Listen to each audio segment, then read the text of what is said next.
Good morning, Big Brother fans, specifically Big Brother Canada fans.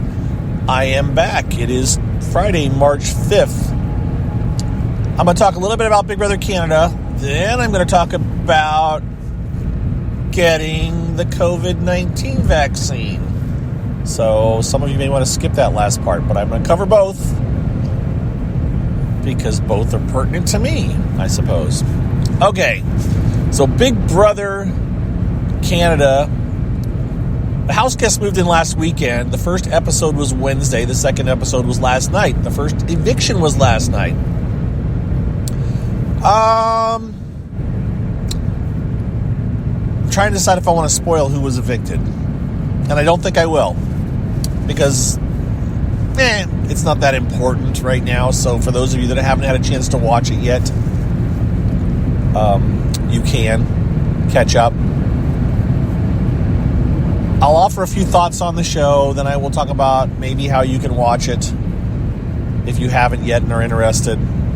Although that may be a little bit of work for people, again, in the U.S. And then we'll talk very briefly about the COVID-19 vaccine. All right, I've said that already. I'm looping through. So I thought the first episode was too short. We barely got to know anybody. They had to spend the first 5 to 10 minutes, going over the fact that, there was a pandemic, and so we kind of shut down. And, we're going to come back and be better than ever, and here are the people that are coming in, and here's their introductions, and then here they are entering the house, and I don't know, it was just, by the end, it was like, wow, okay. You did have a household. Well, you had the competition where half the house, they divided up into two teams. They had captains pick them, and they did a competition. So half the house was eligible to be evicted, roughly half the house, 6 out of 14. And then we kind of watched the house guest debate who might get evicted. And I'll be honest, it was kind of confusing to me. I couldn't even keep track of who was on what team. Now, I was not watching this super, super closely. It was more, I was kind of half watching it, kind of half surfing the internet because I'm not completely invested in this show yet. But in the end, you had an idea who possible people were. And the show just kind of ended there. But no, there was a whole lot of debate there, I don't think. See, now I'm in a blur because I've seen both episodes. Last night's episode, we saw more debate about who might go. We saw little bits of alliances forming and things. It's kind of interesting. I will say this, and I've thought about whether I wanted to tweet this or not, but I decided not to. One of the big things this season is that they've increased the diversity. And with increased diversity means less white people, and that's not a bad thing. I'm just saying. And so you had a couple alliances of minorities forming, and I'm just saying various minorities, however that goes. And suddenly they're targeting another minority. And I thought, wow, okay.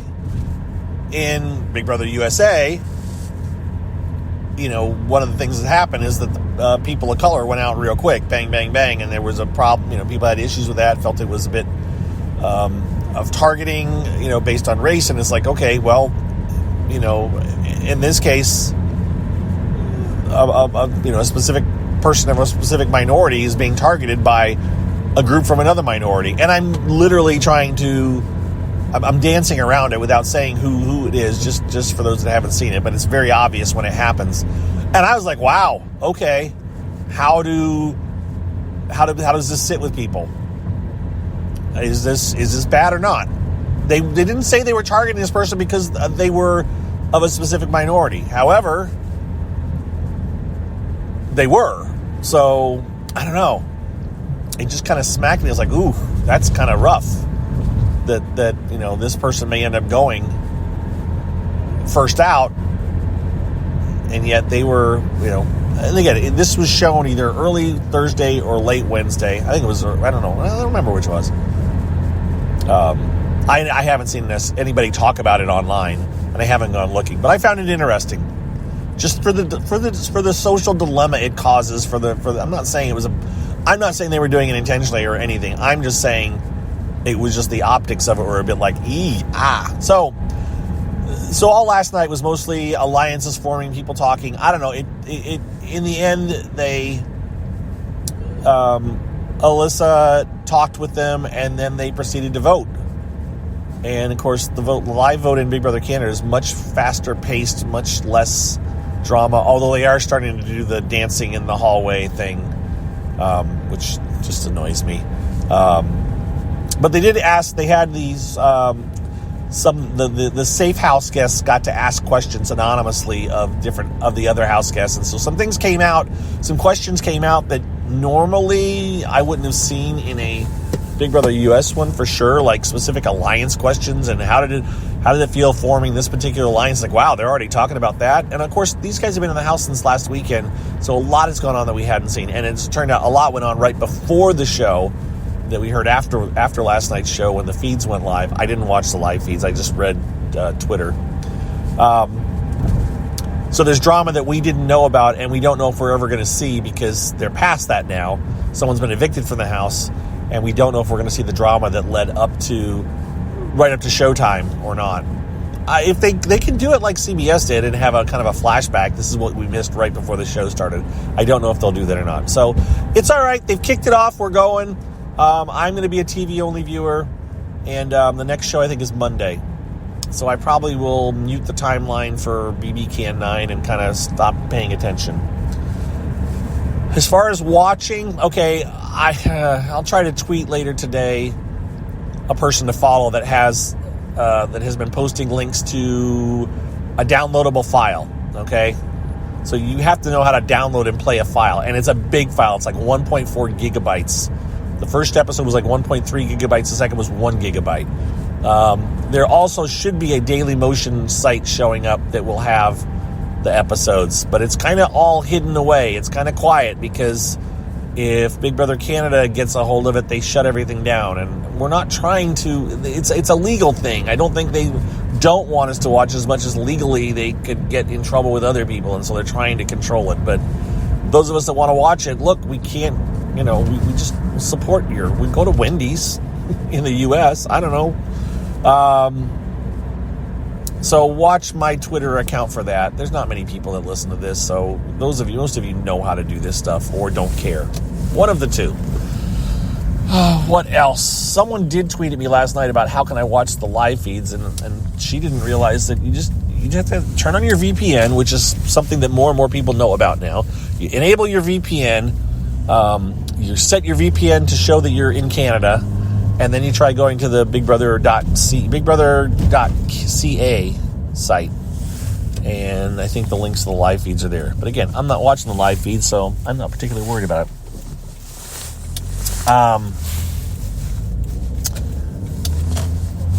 The last thing, as I get close to work, is I said I want to talk about the COVID-19 vaccine. I did talk about COVID-19, I think, last week or something. I talked about my experience with it and stuff, so I'm not going to dwell on that.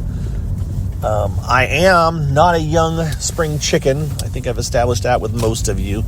And so I was getting close to being within the age range of the people that could get it in my state of Indiana. And a couple of weeks ago, I got a call from the local health department saying, well, we've got extra vaccine. And I'm like, I'm not eligible right now. But they still would have given it to me. And I said, look, I've already had COVID, and I think there's other people that could use it more than me right now. So unless you're throwing it away, please call someone else, and I'll wait until I'm eligible through the normal channels. To which my wife told me I was stupid and I should have just got it. And she meant well, and it wasn't a bad thing. And I did have regrets. And I thought, you know what, I should have just got it. But I didn't. Fast forward an entire week later, the state of Indiana quickly dropped the age in 2 different chunks. But not only that, our local Meijer store, it turns out, had literally a ton of vaccines, and you could walk up. It was not published. It was word of mouth. Meijer was different than other places in Indiana. You have to go to a website and sign up to get to find places to get it. But Meijer isn't on that list. And to get access to Meier's allotment, you have to go to Meier's website and register and give some very basic information, including your phone number or an email address, and then they will contact you when they have vaccine that you can sign up to come get. Now, I hadn't done any of that, but some people had. And what happened is that some of those people, one of those couples, got contacted on Wednesday and let John, aka Useless Traffic, who they're friends with, they let him know, hey, they've got vaccines here. You just have to come and walk up because they have extra. And this is in the morning. And he wasn't sure. He told me, he's like, oh, wow, that's great. I was at work. But he's at work from home, and so he was able to run over. It was near his house. And he texts me, he says, look, yeah, I walked in. They said, you can come. Because I was eligible at this point. And I hadn't signed up or anything. So he said, you can come. I'm getting mine at like 10:55. And I was like, oh, wow. And so I quickly, I was in a virtual meeting, actually, and I actually just switched it over to my iPhone. And I stayed in the meeting and ended up driving up to Meijer and walking up. And after a couple of things, it's like, yep, here you go. Here's your paperwork. Go get in line and fill it out. I actually ended up only 5 people behind John. He was right ahead of me. And we went through. They had like 10 different stations doing the vaccine. So there was like 10 people. So it was very fast. I had my vaccine within, I don't know, probably within half an hour of walking out of the office to head that way, maybe 45 minutes, and had to sit there for 15 minutes afterwards. But I got the Pfizer. That's what they had, is the Pfizer vaccine, which means I go back in 3 weeks. It was painless. The needle was, I mean, I donate blood, and that's the needles are different gauges. The bigger the gauge, the bigger the needle. I get the needles that if you're donating blood are really big gauge needles that they put in your arm. Anybody who's had donated or given, had blood drawn and stuff, they're big needles. The needle for the virus vaccine, tiny. I mean, if they had reached out and pinched my arm, it would have hurt worse than the needle going in. And I'm not fearful of needles, and I know some people are, but it was painless. And if you didn't look, I would think you should do it. I just know there's people that are saying, I'm not going to get it because I'm afraid of needles. And I'm like, oh my God, please. Your option is, I'm not going to get it because I'm afraid of needles. Then you're rolling the dice of, do I get COVID? When I get COVID, do I get really sick? Or am I asymptomatic and I don't have any effects? Or do I get like me and I'm asymptomatic and I never really felt sick? Oh, but guess what? I haven't been able to smell anything, and that's not a joke, since December. I have not been able to smell anything since December. And I don't know when I'm going to get my sense of smell back. I would rather a stick in the arm, 1 or 2 sticks in the arm, and then not lose my sense of smell.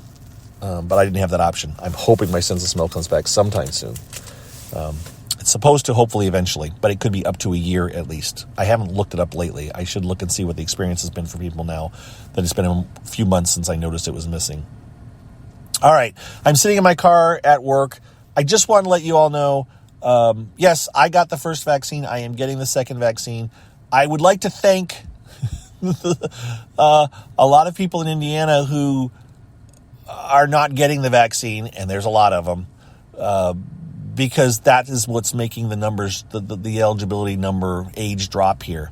And I would like to thank the fact that the government has decided to include teachers in the federal program, having a son and a wife who are both educators. I am happy that they are going to be able to now get the vaccine. Actually, my wife got hers that night, and my son had already gotten his for another reason, but still all the other educators, because I do think they've been teaching in class and in person in Indiana since since the fall.